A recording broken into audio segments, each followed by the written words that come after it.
all. I hear a little bit of an echo. Oh, I think we're good. So hello, everyone. I'm Sarah Munjak. I'm the Director of Diversity, Equity, and Inclusion Strategy and Content for Consciously Unbiased. So we're an organization whose mission it is to create more inclusive workplaces. So I am so excited for today. I've been counting down the days. So I'm just really, really grateful to have these folks on this panel with us today, and you'll find out who they are in just a minute. So we're going to be talking about DEI within the fashion industry and perhaps the retail space. That could be a little bit broad, so we might get more specific with it. We might broaden it out, but those are sort of our top line focus for this panel and conversation today. So it's a great opportunity to learn from each other. I'm going to let the experts here really, dive in and take it away. But one thing that I wanted to sort of bring into the space to kind of kick us off is there was a 2018 Gallup study that really spoke about bias within the retail industry. Larger conversation here at a whole, but it really spoke about how bias can come into place. So 3 in 5 retail employees have witnessed bias in their place of work, and 3 in 5 retail shoppers have experienced discriminatory treatment. Those are just two, big factors here to take a look at, and we're going to sort of touch on that, but also expand out into the fashion industry as a whole. I'll leave it at that for now. Perhaps we can circle back to those points, and we'll kind of broaden it out. So what I would like to do is have these wonderful folks introduce themselves. I'd like you to go ahead and just anything you'd like to say about yourself, and also what your ties and connections are to the fashion space and to the retail space. So we can go in order of this, our screen. I believe it's the same for all of us. If Rob, do you want to kick us off? No problem. Thank you first and foremost for the opportunity to be here. So I'm Rob Smith. I identify as a disruptor and an innovator with 20 years of experience and success as a textile chemist and a product development leader. Currently, I serve as Vice President of Raw Materials for Victoria's Secret & Co.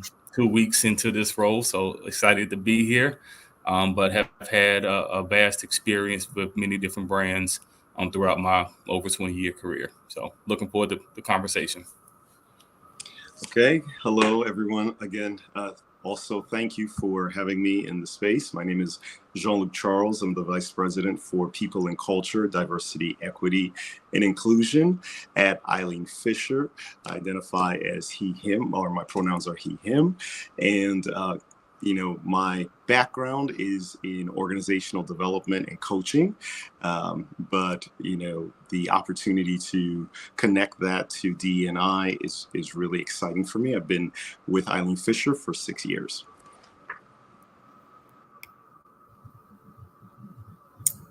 I can go next. At the screen, I didn't know if we're going in circles or what, but I'll jump in. Okay. So I'm Lydia Smith. I'm the Chief Diversity Officer at Victoria's Secret & Company. I've been with the brand for 3 years, but I've been in the DEI space for over 15. Actually started my career in IT and marketing before moving over into DEI. I love fashion and being able to, mix my passion for the space along with my passion of DEI, but to talk about it in the business sense, working for a retailer like Victoria's Secret is what I love, and I get to do that every day.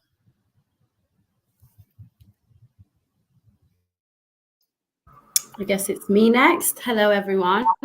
My name's Razan, and I work within the Global Diversity and Inclusion team at Chanel. I'm based in London, and my background is essentially a little bit of law, learning and development, policy, and I also co-founded the DEI Council, which is a not-for-profit that focuses on programs, initiatives to help raise the standard of inclusivity in the UK. So yeah, excited to be part of the conversation. Thank you all so much for those intros. I did want to give a shout out to Justine, who was supposed to make it, but isn't able to make it today. And so just wanted to give Justine a shout out. Please go find her work. She does amazing work at Depop. So just wanted to make sure I mentioned her. So All right. So I want to start a little bit broad, and we can kind of approach this in any direction. I think one thing that's really interesting about this panel, and I've said this all to you folks in our prep call prior to this, but I kind of want to share to the audience today. One thing that I think is so interesting, and most of the folks who are tuning in also sit in DEI spaces as well, is that we all sit in these sort of different positions, but look at DEI from different angles, right? So we have this kind of HR lens, we have a global lens to it. We also might have from the lens of sustainability woven into our work, and so on and so forth. So what I think is interesting is that the folks that we have here today can kind of take different angles and approaches when we look at these things. So one thing that I thought might be interesting, if anyone wants to be brave enough to kick us off, is how might DEI within the fashion space changed over the years? What do we think are some of its current key pillars? And perhaps, if we're feeling brave enough, where do we think it could be headed? So does anyone want to sort of kick us off with that?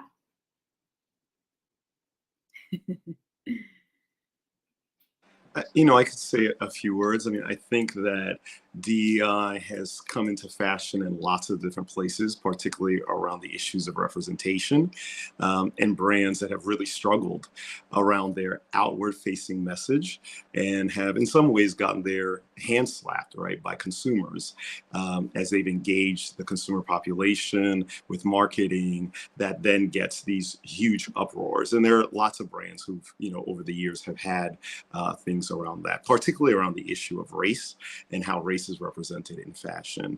I think less conversation has been paid to the impact of fashion on the totality of the lives of particularly people of color globally, particularly around the issues of sustainability. And the impact of fashion in terms of the consumer mindset and what it's doing in various communities of color. But this is where I see the conversation, being very interesting. And I'll jump in kind of to add on top of that. I think from a product creation standpoint, so I guess use through the lens of an example. So an organization that I helped co-found is the Columbus Fashion Alliance, which is a nonprofit, and we've created a program called the Future of Fashion.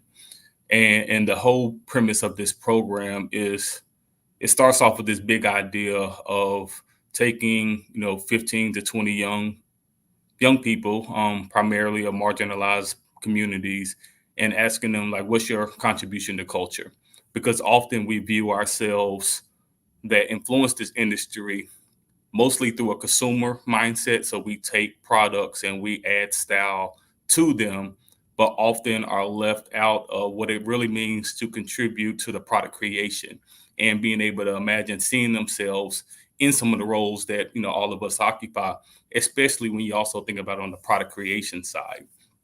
So I think ultimately, we all have very different lived experiences. We are informed and shaped by many different things. So I think not only kind of to what Jean-Luc said, from that standpoint of race, but diversity of thought. How do you invite some of these different lived experiences through the lens of the go-to-market process or the product creation pathway? So really the idea of Future of Fashion is kind of like an exposure plus program or a mindset where we're able to help, first and foremost, these young people see themselves beyond just a consumer, but really start to invite them to think bigger around how they can contribute to the fashion industry through a creation standpoint, by leveraging and introducing kind of their lived experiences into the product. And that shows up to help service the customer above and beyond, right? So you're really in tune with the customer that you're trying to service because you're bringing in your lived experiences through kind of that product creation process. I would say, even building on that, I think both of those points are super valid.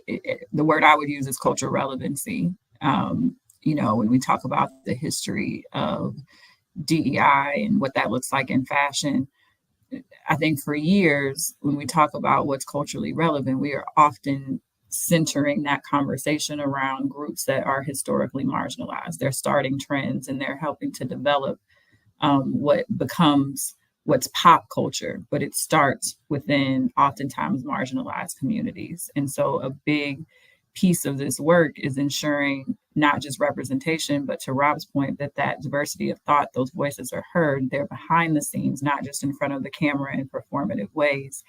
And so when I think about the future of the work, I think two things. One is we continue to add more and more dimensions of diversity to the conversation. So it's not just about race and gender. We're talking about accessibility. We're talking about the LGBTQIA plus community. So there's a ton of additional dimensions of diversity for us to bring to the conversation, not in just performative ways. I think these communities are requiring us to be more thoughtful in our approach and authentic, which means they have a seat at the table in how brands are showing up to represent their community, as opposed to brands just checking a box and doing it in ways that they think are best. And I believe in doing that, what we'll see in the future is the DEI conversation being less about HR, less performative, and being more ingrained in the business and how brands are actually showing up from a business standpoint. I think those are all really great points, especially in terms of what we're focusing on right now. And I'm hearing some kind of key themes. So looking at almost like front of house, back of house. I know we don't necessarily use those terms, but it is a little bit like that it's not a check the box for just the front of house. Here's what we're doing, right? It's actually, well, who are the folks actually doing the doing, right? For lack of a better way to say that, it's not just who's in front of the camera in your social media campaigns, for example, but it's also who's behind the camera. So what does that type of representation look like as well? And I really love including the idea of diversity of thought. I think sometimes we don't spend enough time speaking about that and the importance of that and how much change that can drive in positive change that can drive in an organization. So those are amazing points to kick us off. Perhaps even we can circle back to them later on in the conversation. I wonder if we can dive a little bit more, and we can still stay top level with this, but I wonder what are just some key successful strategy points that fashion retailers have implemented to promote DEI and representation within their teams, or perhaps within their product offerings or in their marketing campaigns. And I ask this question because not to necessarily say, we want to hear all the details of all the work you're doing, but a lot of the folks that tune into these conversations are in very similar seats to us, but in different industries. So I think that cross-pollination of ideas is very interesting, because someone who sits within a DEI seat, but within the music industry or within the book publishing industry, might find inspiration in the way that the approach is taken within the DEI space, within cross industries. A lot of times I have these conversations with someone who works in gas and oil and someone who works in book publishing, and they'll say, oh, you know what? I never thought about it from that direction, but I can sort of see how that might apply here. So does anyone would like to share and take it at any, top level, wherever you'd like to take it, about some of those successful strategies and approaches? I mean, I could start off. I think, and I'll reference my previous company where I was at. And I'll kind of use the overarching theme of see something, say something, right?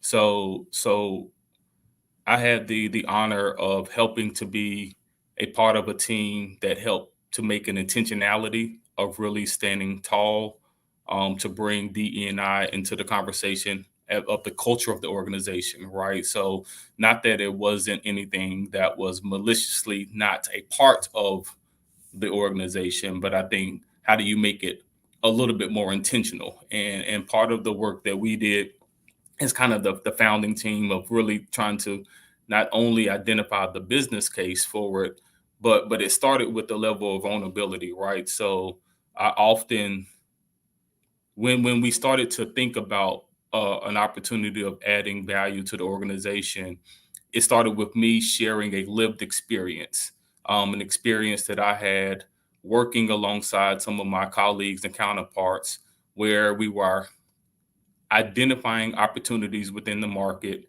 And there became this really unique moment where not that I was uncomfortable, but it put me in a space where I was like, that was interesting. And I didn't just sit with that, that was interesting. I had an opportunity with other leaders to kind of talk about this and express it in a way that when you look at that through the lens of the business, we was able to form a business case around what would business look like if we now take this one experience that's probably not unique to me, right? And really think about like, how do you start to integrate that into the overall ethos of the company? I think what really accelerated it was when we had leadership support, right? So you get the right leader backing the business case, and then we was able to watch and see the impact of what we was able to do. So I think sometimes it's as simple as you see something, you say something, and being brave enough or courageous enough, I would say, to be vulnerable and have conversations with those you trust. And I think leaning into that, for humbled by one, how my colleagues rallied around to really sit, listen, and understand, but then also then start to leverage and incorporate their subject matter expertise that allowed us to build a cohesive business case and present it back to leadership, where when leadership reviewed it, like almost in a sense, it was a no-brainer, right? And I would imagine that now going forward, that organization will continue to benefit from leaning into that work and not running away from it. And it will only continue to help accelerate for all the points listed, as we said earlier, around DE&I.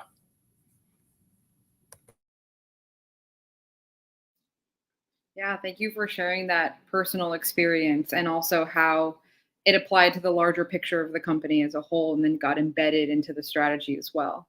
Does anyone else want to add anything to that? And we can also loop in the topic of serving a diverse clientele. Why might that be important, or ways to approach that as well? Because I think that kind of goes in conjunction with this as well. I would jump in there and say, coming from other industries and then going into the retail space, one of the things that you notice right away is that in most retailers, your actual store associates is probably your most diverse, if not one of the most diverse populations of the company, in addition to probably those that are working in like your distribution centers and so on and so forth. And then your customers are likely much more diverse, even more so than your associates. And so that conversation around representation and what does that look like? Are we representing the voice of customer? And then does that translate up into leadership so that when we're making business decisions, we're continuously thinking about the diversity and the diverse representation of our consumers? And what we're starting to have more conversations around is, it's not just dimensions of diversity, but it is really segmenting, right? Are we able to meet the needs of different segments of the marketplace and give them what they need, when they need it, where they need it? And what does that look like? And so I think taking that conversation from being one strictly about diversity, equity, and inclusion, and really thinking about it even in the sense of just general marketing principles. And the fact that, all of our customers are not the same. Therefore, the way that we market to them can't be the same. We can't have just one general market campaign and think it's going to work for every customer. So, thinking and taking DEI principles, but weaving them into just general marketing principles, good marketing principles, and understanding your target audience, understanding their needs, what makes them the same and different, and then how do we meet their needs. I think that's how you leverage DEI in that space as it relates to, having different customers and a diverse group of customers. Wow, that's awesome. For us, as a values-driven organization, and every organization has values, but for us, really, that's a part of our DNA to really lean in to our values. Part of our conversation has been how these structures of inequality really prevent us from living out our values, and therefore prevent us from living out our mission. So if we're not cognizant, if we're not recognizing, if we're not surfacing in a systematic way the structures of inequality, be it race, be it gender, be it sexuality, be it ability, disability, if we're not making ourselves aware of where those blockages are, we're actually not able to live out our values, and we're not able to then live out our mission. And because we're so values and mission driven, that really hits home for our organization, even when we're having uncomfortable conversations. And so it began, a lot of the work for us began with looking at our employee experience, but also through that lens of our values. So these experiences are not consistent with our values. But our conversation internally has moved from just the lived experience of our employees, kind of an HR-centric conversation, to really looking at what does that mean across the brand. And different partners within our organization now are picking up that mantle around what does it mean for our engagement with customers? What does it mean for our internal engagement around leadership in our place in the market? So that, by using that lens of thinking about our mission, our values, that feels very, very authentic to this particular organization. Yeah, I think that's great. Thank you for adding that, Jean-Luc.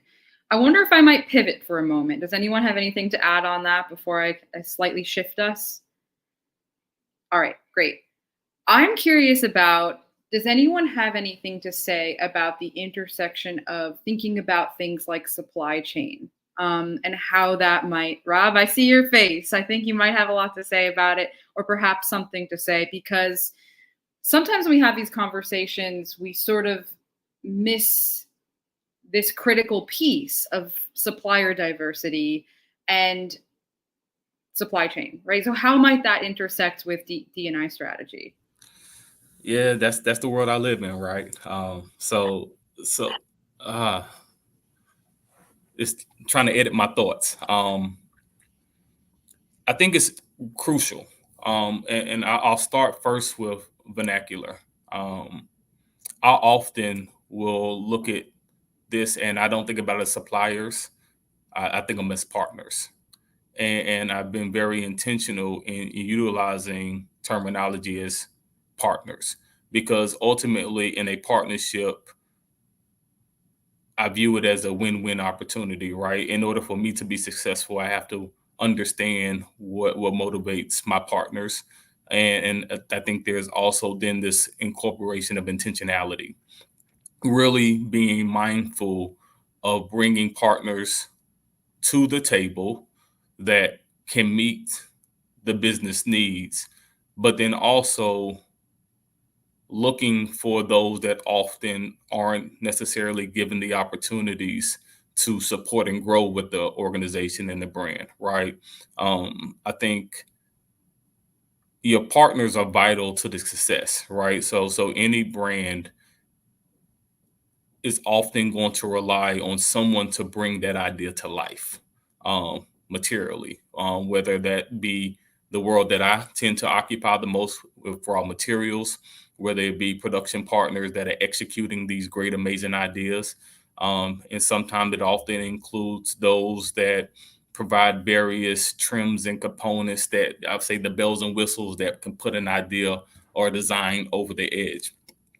And I think the other piece that sometimes is failed to think about is not only are these partners having the ability to execute the ideas, they often are the subject matter experts and are bringing innovation and ideas to life. So again, staying on this theme of diversity of thought, when you invite and shift the framework of thinking from a supplier to a partner, you're also inviting them to bring their expertise to the table. And one of the things I tend to try to ascribe to is I want the best idea to win. I want the best way of getting there, because again, the rising tide lifts all boats. So sometimes you have to take a chance on people. And I think obviously, I don't want to be naive in saying there's risk mitigation, right? You have to think about the products that you're creating. What risk can you introduce to not disrupt the process? But I can speak for myself. When I started off, someone gave me a shot and I was able to rise to the challenge.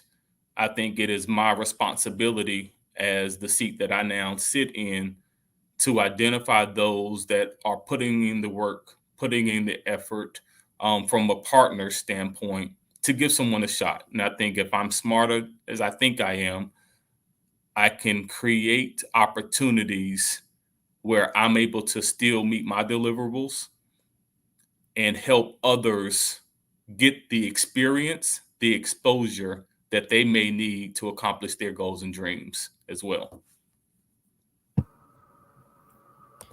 That's amazing. I just want to add to that just around sustainability and like preserving, especially when it comes to within the industry. So fashion is all about creation, and I'm sure this is probably the same in other places, but for us, creation is the center of everything, culture and arts included.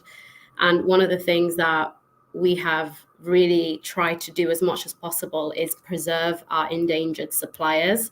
So acquiring craft companies that manufacture, whether it's they make buttons or whatever it might be, really, really small companies who've been going for years, we have actually taken an active role in investing and acquiring them. This actually started back in the direction of Karl Lagerfeld back in 1985.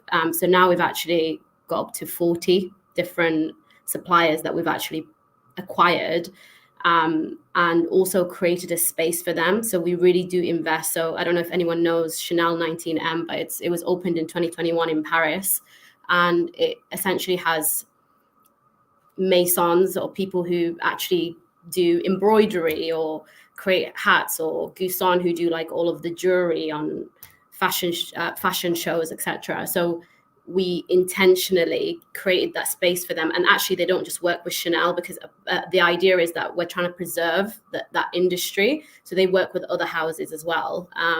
We just fund them. So I think what's important is that for companies to really actually put the money in terms of investing into these suppliers to protect and preserve this craft that's really actually becoming endangered. So I think an emphasis on making sure that's happening is really important. Otherwise, it's kind of essentially how can you even train people up? Even like to become, just going to give an example, an embroiderer, it takes 8 years to become an embroiderer. Like that's such a long time, but how can we actually invest in these people and really create more of a spotlight so people want to actually go into that industry? I think the key word there is investment, because oftentimes when we talk about the supplier diversity space in particular, we talk about the opportunities, and there are a lot of opportunities. You know, I think about the fact that just creating that increased competition in RFP processes could and should save the company money.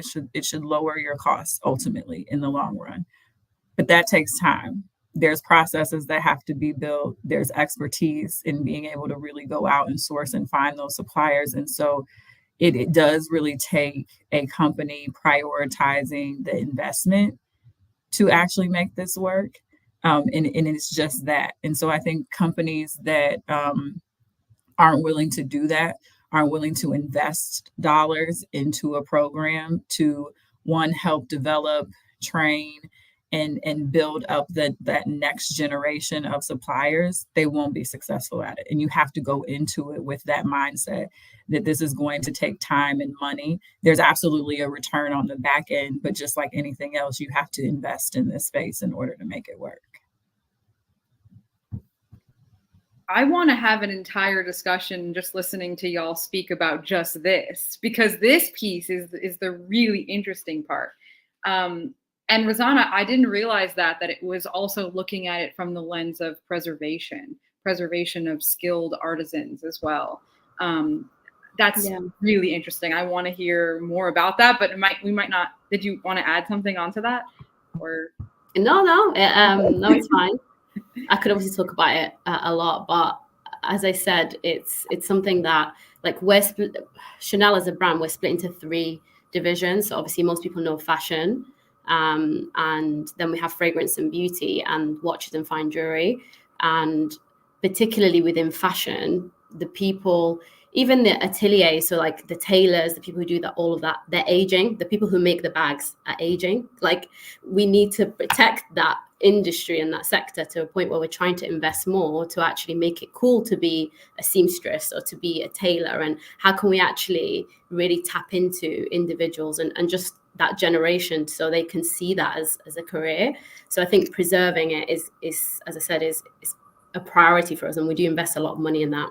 Even creating schools, like for our watches and fine jewelry, we actually created a school for people to learn how to make watches, because again, that was a sector that was underserved. So again, to the point that Lydia was making, is companies have to be committed to investing the money when it comes to not just seeing it as, like, not being short-sighted and seeing it as this is just going to serve us and the profits are just going to be for us, but seeing it as how can we actually work collaboratively to create this space to really preserve the sector that we're working in. And just to, I mean, so many gems there, and I hope people are like really understand, like, the beauty of this industry is the beautiful, I would say, connection between the art and the science. And I think it starts with, you have to have that pipeline of talent. I think about, we all have very unique origin stories of how we ended up in the seats that we ended up. I think mine was by accident that I ended up here. Like, I actually have a job doing something I am very passionate about. And I didn't even know that this was a career option for me. And I went to arguably the best textile program in the world at NC State, Wilson College of Textiles. I studied a very difficult degree in textile chemistry, and I still accidentally discovered the seat that I sit in. So it's not only about being in the right places, because I was in the right place.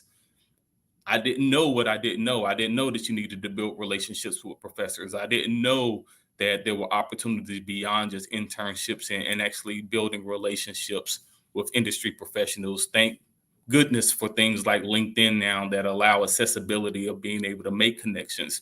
But if, again, she hit it spot on. Having that exposure in the pipeline and the investment creates where people can now see themselves doing these types of things. And again, whether it's the technical side or the artistic side or the fusion of the two, it's such a beautiful industry, because not only are you applying a discipline, and as Lydia said earlier, being able to connect your passion to it, but there's nothing, I'm sure we all can also speak about programs and products that we work on. And when you see it in the wild and you see somebody carrying that product or wearing that product that you labored on, it just gives you a different level of satisfaction.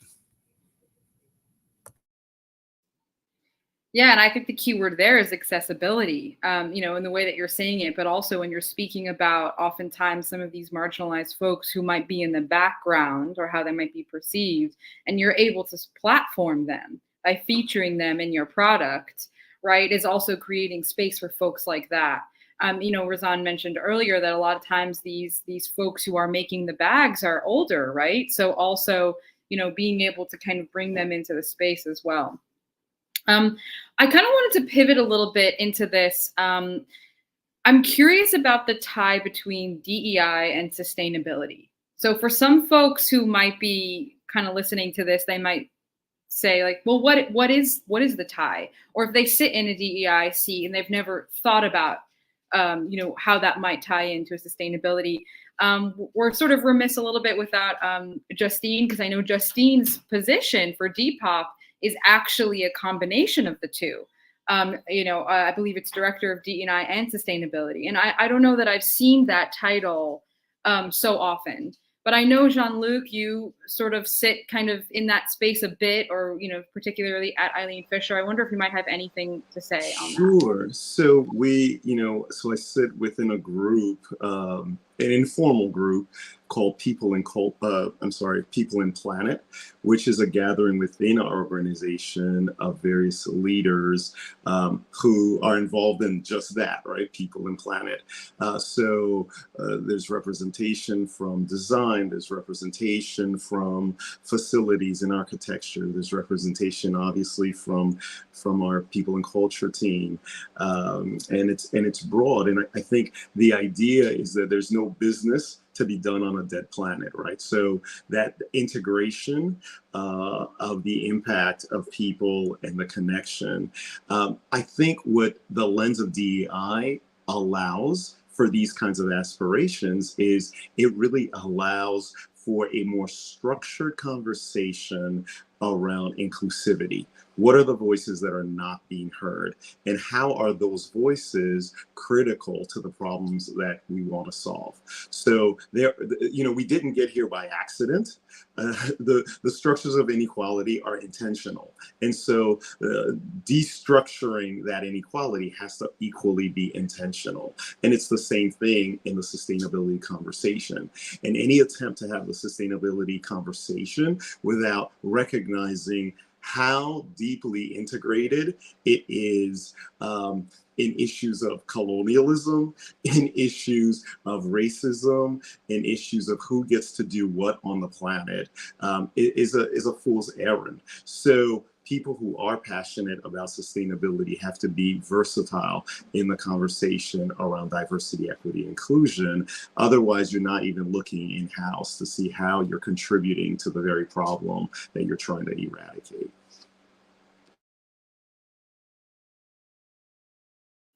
I think those are really great points. Does anyone want to add anything to that as well? Yeah, I'll again just add from the product creation standpoint and clearly raw materials being a big piece of it.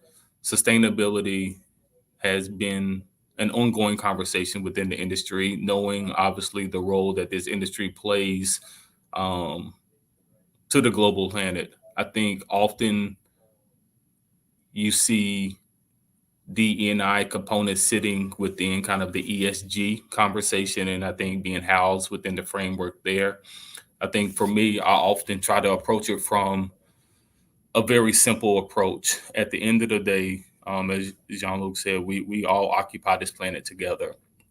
And one of the things that my father instilled within me is you always want to leave a place better than you arrived in it. So I think as I step into opportunities and I think about my contribution to culture and my contribution to this planet, it's informed by a level of consciousness that plays a consideration of every decision and every choice that I make, right? Often we are presented the opportunities.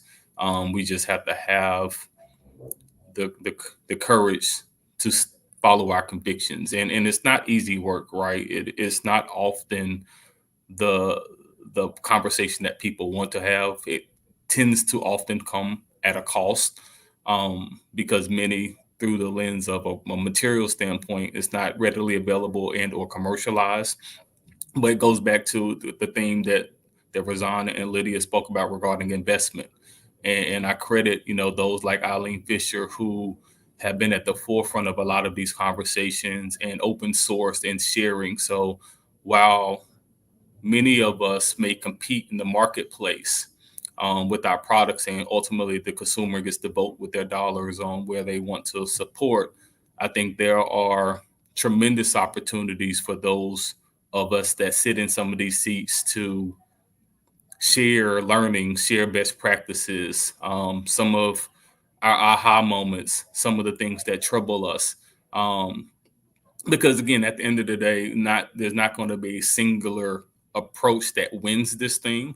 We all are creating very different products, servicing very different customers and clientele. But behind the scenes, some of the things that we're all challenged with are not unique to just our businesses. And I think being able to follow the lead of some of these key players that have made a commitment to it. And again, I often say it from the other standpoint, it's an internal thing. You have an opportunity to own your role to this. So for me, I have responsibilities that I have to deliver, but I also have an opportunity to be the version of myself that I said I would always be if given the opportunity to sit in the seat that I sit in. So I think for me, that's where that consciousness sits in. So again, as I spoke earlier about my commitment to marginalized communities and helping expose them to this industry, I also take that same level of consciousness as I engage with various partners along the way to challenge thinking, to learn and listen, to understand what are the challenges to help some of these things get a little bit more commercial and readily available so that a rising tide truly does lift all boats. Thanks, Rob. That was great. I really appreciated that. Can I add just one piece that is a little bit more practical too? I think, what we found through our People and Planet work is that creating that space really created the kinds of conversations we needed internally, right? You can tend to work in silos across these different issues. And so even though within we may all be facing the same direction, but without spaces where we're actually having conversation and checking in with each other. So as part of People and Planet, some of our time is just spent literally just checking in, like, how are you doing as a human being, and creating the relational ecosystem that is actually the unlock to some of the way that the work gets delivered. Because when the relationships are right, it's amazing what can happen, right? You can really begin to imagine and think together, and you build trust together. So there's a way in which, for DE&I, there is a very practicality to folding ourselves into the conversation around sustainability.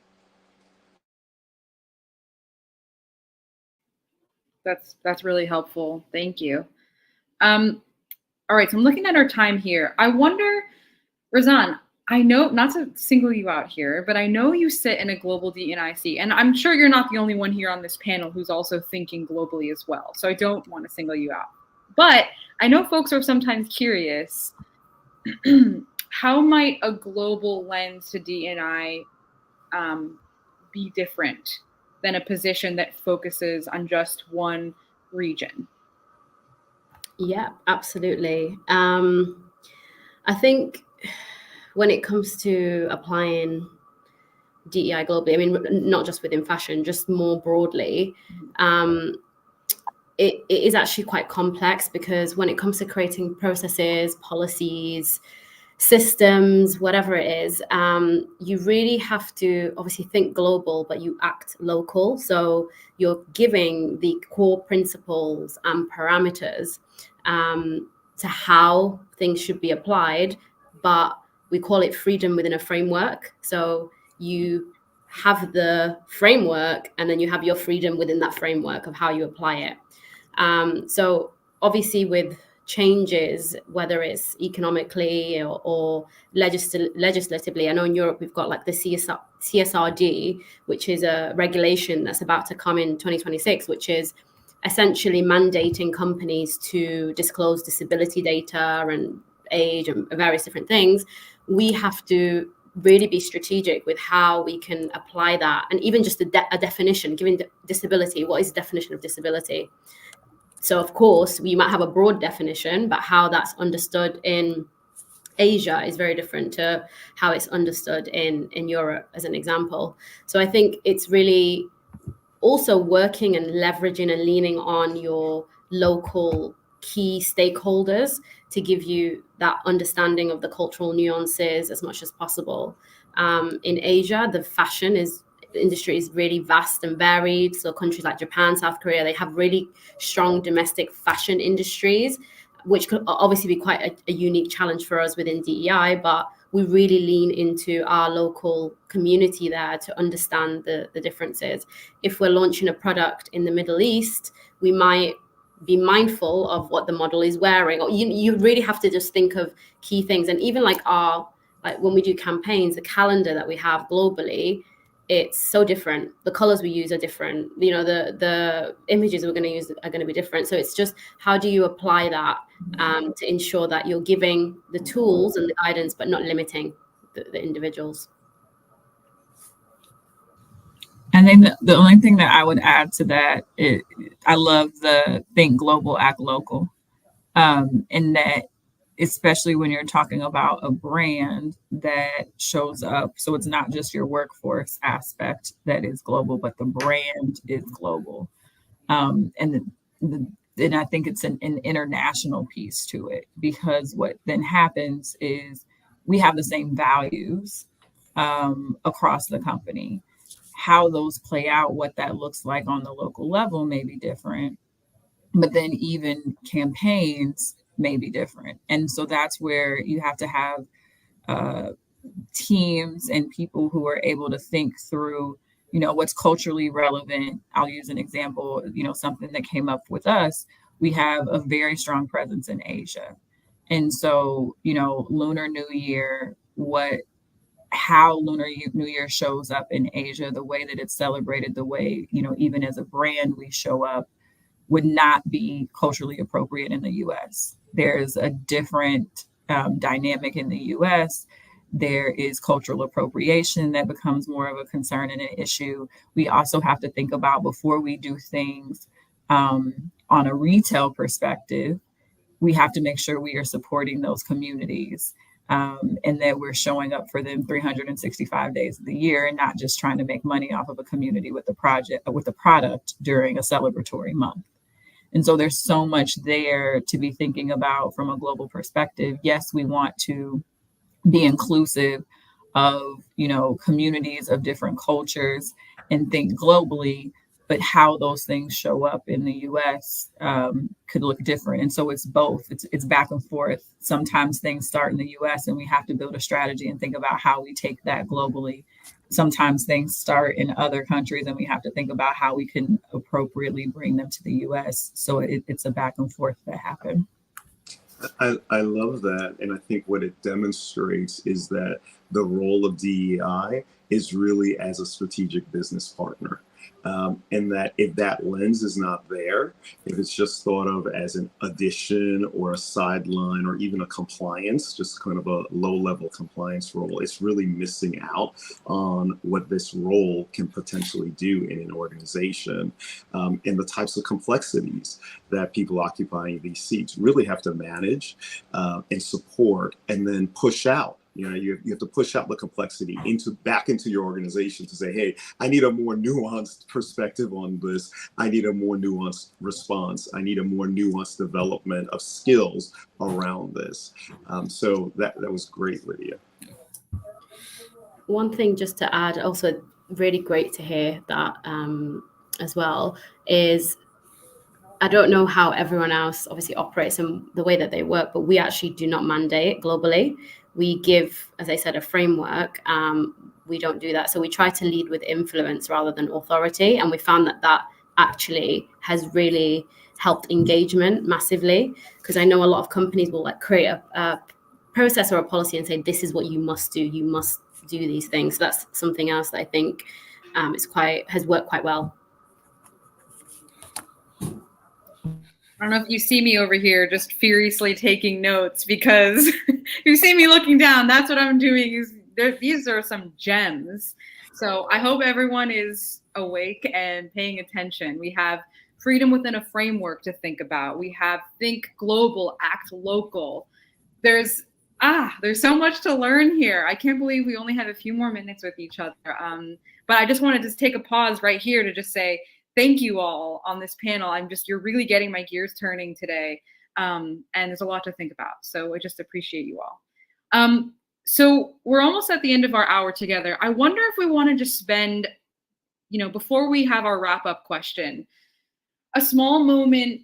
This is again, sort of a zoom out question about social impact. So I'm curious about how can fashion retailers leverage their platforms to advocate for social justice and equity issues even beyond the realm of fashion? And why might telling certain stories be important? Okay, I'm gonna jump in. Again, I'm gonna sound like a broken record, but put your money where your mouth is. So something that we do heavily is obviously investing in arts and culture. So we actually have an arts and culture department, and we have the Chanel Next Prize, which supports artists, creatives, visionaries from diverse backgrounds, including minority-owned fashion brands. And essentially, the prize provides financial support and mentorship and help to the recipients. So again, money, investment, action, impact. The other thing is we actually have the Fondation, which is the foundation, the Chanel Foundation. We invest £120 million annually into specifically actually gender balance. So charities across the globe focusing on creating better gender balance. So again, for me, I think it's all about impact. What are you doing? What action are you actually doing? What are you committing to? What are you investing in? And are these topics really important to the core values of your business? So quite a simple answer for me. I'll add. So I'm gonna go probably pivot a slightly different way, but agree 1,000% with everything Razan said. I think I'm gonna look at it more from a singular standpoint. I was writing a couple of notes, and I'll be remiss if I didn't acknowledge and shout out my brother who coined this term along with me, generational impact, Kyle Bridgeforth. And it was one night him and I were having dinner, and we were just kind of talking and recognizing. So if you aren't familiar, the Bridgeforths are an amazing family. I'll let you do your Googles. Like, it's worth looking into. But it was this idea that him and I were having over dinner one evening where you really start to think about the work that we're doing has the opportunity to be sustainable and live beyond us, right? And for me, what that looks like is starting from within. And one of the things, I have a son. My son's 15 years old. And what I always kind of tell him, I had a couple years ago, I had him come alongside with me Martin Luther King Day. So it started early in the morning. There's a big thing in Columbus, Ohio, where we have a Martin Luther King breakfast. And so had him go to that with me. And then after that, we went to an event where we were serving the community with an amazing organization that was Samaritan's Feet, which was giving out shoes for people that needed footwear. And for those that know me, I'm a big sneaker guy. So like that's a passion of being able to connect. But I had asked my son the question, why do you think I had you get up this early and come along with me? And, he said what at the time he was 14, any 14-year-old would say, Dad, blah, blah, blah. And I like, great answers. You said what you thought I wanted to hear. But actually, what I wanted you to understand is it's important how you show up in space. And it's equally important how you create space for others. And I think often we look to others to do things that we aren't willing to do ourselves.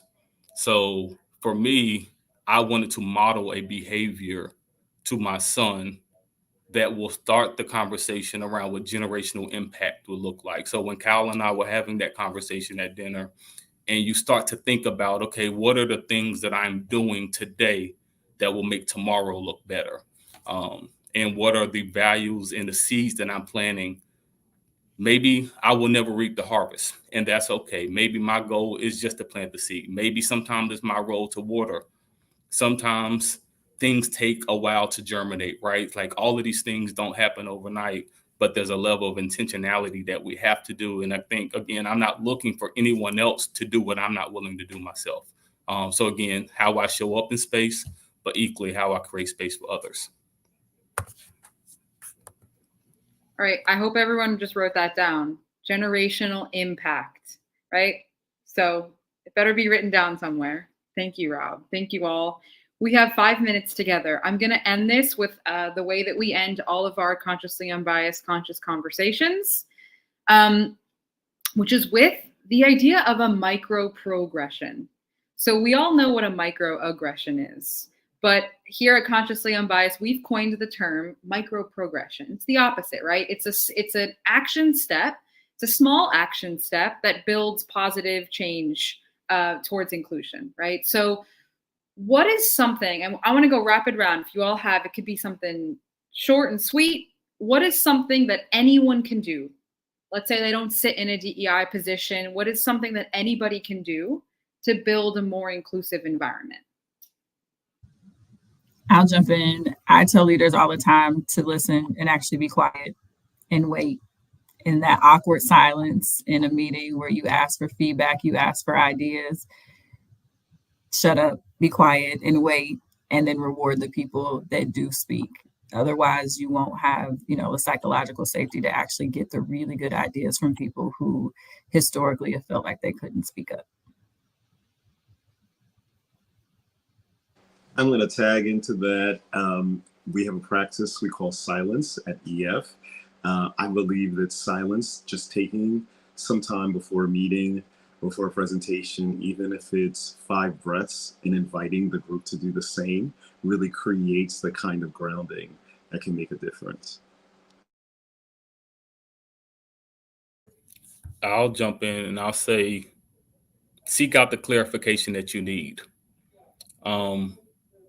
Early on in my career, I would often immediately jump into a defensive posture. But as I've grown and I would say matured, being able to ask that clarifying question provides the context, because sometimes I'm viewed as a subject matter expert and they're not challenging my idea. They just don't fully understand. So being able to pause, help me understand what you meant by that, gives them the opportunity to clarify where needed and for me to kind of come back in. And that's not only helped them, but it's also served me well because it's reduced a lot of my blood pressure issues. So. Love that. I think I'm going to lean into a bit of what everyone said, but I know Lydia mentioned psychological safety, which is quite a big thing for us. And Amy Edmondson, this is direct words from her because we've been working quite closely with her to kind of be better and how we can create the environment is. She talks a lot about permission for candor. So it's to the point that you were making, Rob, is you can share your voice or you can share your opinion, but perhaps maybe seek to understand a little bit more before jumping in, which will then in turn hopefully create the environment for everyone else to do the same. Permission for candor. I haven't heard that, Razan. Where's that from? That's from Amy Edmondson. So Amy is the psychologist who coined psychological safety. Okay. That's how she describes what psychological safety is. I love that. Just jotting down my notes. So that brings us to our end. Wow, look at our timing. We are right on the nose. I just want to spend a moment to just say thank you all. A couple different directions. I want to give each of you a shout out. That was brilliant. And I feel very privileged to be in the space with you all and just have you really drop these gems. I want to give a shout out to Alila, who's our tech social media manager and just tech in the background for putting this together. And then I also want to give a shout out to everyone here tuning in. Just thank you for taking time. We're right about lunchtime here in the US, just ending our day over in the UK. So I just want to say thank you to everyone who took this hour out of their day. Hopefully you were able to learn something valuable. We'll also be putting together a short recap in case anyone wants to be able to kind of revisit some of these great points that were brought up. So just thank you all and hope you have a great rest of your day and evening. Thanks.